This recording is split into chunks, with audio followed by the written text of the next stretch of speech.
جس نے بھی یہ نعرہ لگایا ہے کہ پودا لگانا ہے اور درخت بنانا ہے، واقعی خوب بات کہی ہے۔ ابھی کچھ دنوں پہلے میرا گزر لطیف آباد 6 کے اس ایئرپورٹ روڈ سے ہوا۔ یہاں کچھ لوگ روڈ کے بیچ لگے ان جھاڑیوں نما پودوں کو جو کافی بڑھ چکے تھے کاٹ رہے تھے۔ میں نے اس کی وجہ پوچھی تو صرف اتنا کہا کہ سامنے پلازا والے صاحب نے کٹوائے ہیں، وہ یہاں نئے پودے لگانا چاہتے ہیں۔ میں نے ناراضی کا اظہار کیا کہ لگے پودوں کو کاٹ رہے ہو، افسوس کی بات ہے، لیکن آج دیکھ کر بے حد خوشی ہوئی کہ اسی جگہ غالباً گلے مہر کے پودے لگے ہیں جو کہ بہت اچھے لگتے ہیں اور بہت تیزی سے بڑھتے بھی ہیں۔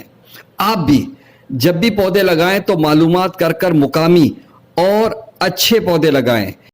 انشاءاللہ کچھ وقت بعد آپ اسی جگہ ان پودوں کو درخت بنا دیکھیں گے، کیونکہ یہ انہوں نے لگائے ہی نہیں ہیں بلکہ اس کی حفاظت بھی کرتے ہیں اور اس کی آبیاری بھی کرتے ہیں۔ وائس آف حیدرآباد سے محمد عمران۔